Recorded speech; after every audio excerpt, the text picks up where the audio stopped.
Pratilipi is an Indian language platform across multiple formats. Pratilipi's eponymous online literature product has over 1 million writers whose stories are read over 550 million times each month. In this episode, Pratilipi co-founder Ranjeet Pratap Singh talks about building Pratilipi, the challenges faced through the journey, and the goals for the future.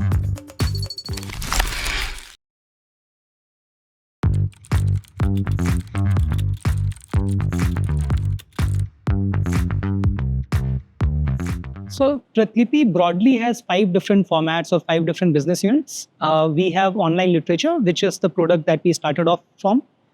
Online literature roughly has about a little more than 1 million writers and little more than 1.5 million daily active users.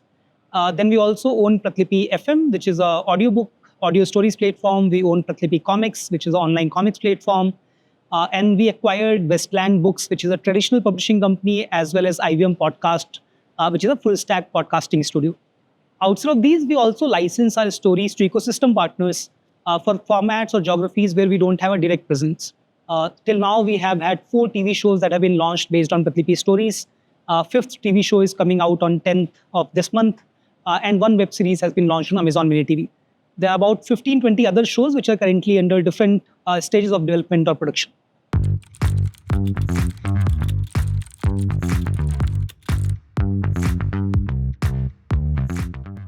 Honestly, we don't know and we don't care. Our thought process is that it's not about formats, it's not about languages.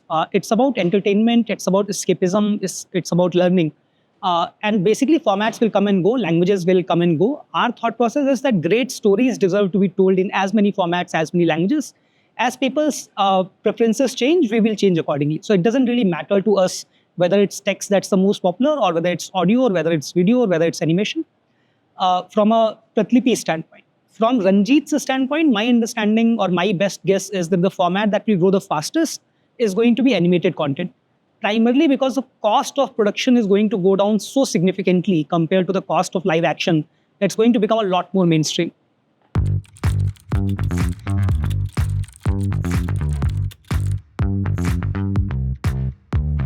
So there are so many examples of this. You have to understand that Pratilipi's thesis when we started itself was that great stories should travel across formats, across languages, and across geographies. Of course, for the first 7-8 years, all we did was online literature because you want to start off somewhere and you want to win your core before you start expanding from there. So we only did online literature till about 2.5-3 years back. But now we have multiple different proof points of a story starting in one format and then going to other formats and other languages. My favorite example is Murdongi Train. So Varsha Srivastava is the writer, first-time writer who was a reader on Pratilipi but never wrote anything anywhere. When lockdown started, she was getting bored and she thought that maybe I should also write a story. So she wrote Murdongi Train on Pratilipi's literature platform. The story did so well, then then she wrote Murdongi Train Part 2, then Part 3, then Part 4. We translated that story in multiple other sequels into different other languages as well. Then we converted that into comics on Pratilipi Comics and became #1 comics, the record which was broken by Murdongi Train Part 2 later on. Then we converted that into audio and it did really well on Pratilipi FM. Then we converted that into animation that has 40 million views on YouTube. And now it is being produced as a web series by one of India's largest producers. So I think Murdongi Train would probably be that one example. Varsha was a homemaker from Madhya Pradesh, a first-time writer, and then suddenly one of the most popular writers on Pratilipi.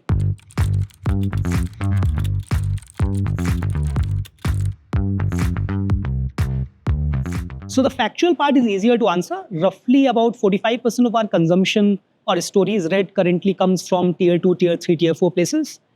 The first part is more difficult to answer. So our belief is that people are people. People's needs are similar. It doesn't matter whether you are in New York or Mumbai or like Raebareli where I am from. There are minor nuances. So for example, certain features that a person living in my village may not be aware of, or they might not have been exposed to, that like person living in Bangalore might be exposed to. But outside of that, our belief is that people are people and their aspirations, their dreams, what they want to achieve, what they want to do, their desires, and all of those are remarkably similar. So we don't really differentiate between what is tier 1, tier 2, or like India audience and Bharat audience.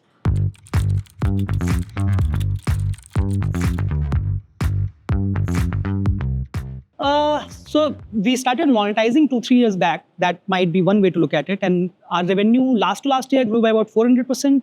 Last year it grew by about 100%. This year it should again be roughly about 100% on a like revenue basis. On a stories read basis, roughly. So historically, we have grown, or stories read, which is a leading indicator for engagement and monetization, grows at about 40-50% quarter on quarter.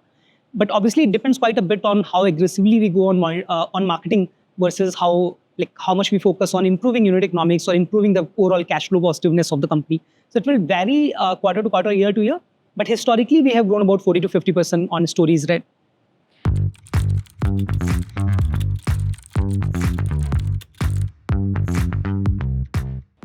So our belief is that generally you should not reinvent the wheel wherever a problem has already been solved. So Pratilipi's monetization stems basically from how do creators monetize in the real world outside of Pratilipi.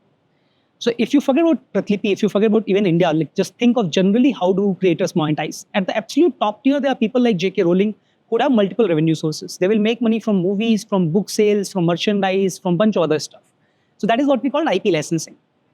Then the layer below that is people who are creating content that is very high quality, but also at a very high frequency. Think of, for example, gaming streamers. So these people will generally make money from subscription. Then the layer below that is people who are creating content that is either very high quality, but not high frequency. Like think of physical books. Or it could be very high frequency, but not very high quality. Think of live streaming apps, like not gaming live streaming apps, more like Chamat kind of apps. In those cases, you will make money from one-time transactions, which could be virtual gifting, which could be buying a physical book, which could be coins to unlock something.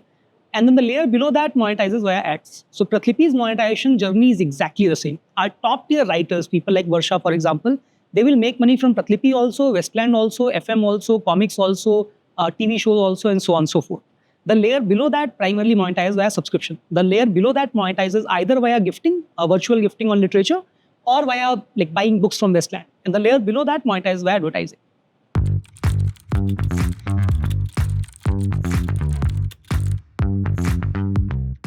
The only part that has been specific to Bharat versus what people call India has been that early on when we started, rendering of text itself was very complicated in Indian language. So most of the smartphones, most of the browsers did not support that. But I think that problem got solved about 6, 7 years, 8 years back.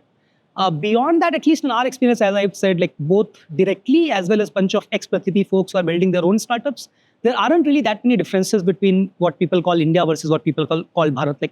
People are just people. People behave in a very, very similar manner across the board. The problem that we have faced is generally the problem that any marketplace would face, which is that how do you solve for chicken and egg?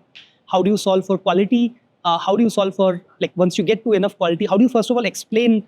So actually, let me take a step back. India as a country had seen some great software companies, like SaaS companies, and some great product innovation companies, but we hadn't seen pure play UGC marketplaces. So I think Pratilipi and ShareChat were the first two companies that built any kind of UGC network at a scale. So, and UGC platforms are just weird in many different ways. One of those ways is that typically you don't monetize till you get to a certain mass. Those kind of things, just teaching the market. And when I say market, it includes investors, it includes my team members, it includes journalists, it includes even market participants like readers and writers, that why are you raising venture capital, spending that money, growing to a certain base, but you still have zero revenue. Forget about zero profit. You actually have zero revenue for a long, long time. So I think that educating was a challenge for a long, long time, till maybe even a year back. But outside of that, I think it's more about execution, less about any specific challenges.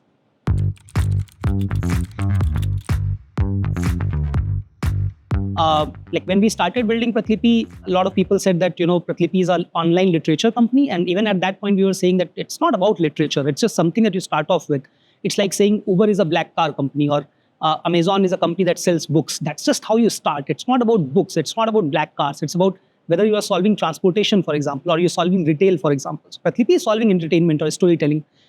It just so happens that we started with literature. It just so happens that we started with India, but it's not about literature. It's not about India. It's about storytelling across different formats, across different languages, across the world.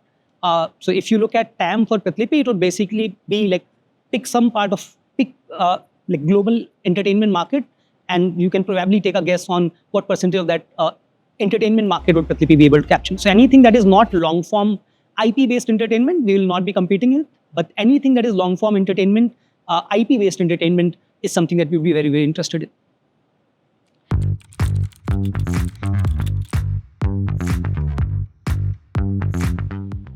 Not right away, but in very near future, as I was saying earlier, I think animated content is going to be huge, especially in developing economies, simply because live action is too expensive. So it's very difficult for any OTT player to make money in emerging markets because your CACs are a little bit lower than developed markets, but your ARPU is so much lower, and your cost of production is roughly in line or roughly similar to what it is in developed markets. So the maths doesn't math. The only way to make the maths work, if you want to have high quality and diversity of supply, to make that ARPU sustainable, is to decrease the cost of production. And I think with generative AI coming up, cost of production is going to substantially go down. So one area that I'd be very, very interested in is animation. The second area is some like immersive or interactive content. I don't know what feel it would look like. So Pratilipi as well as a bunch of other companies are experimenting with it, but some form of immersive interactive entertainment is going to become large as well.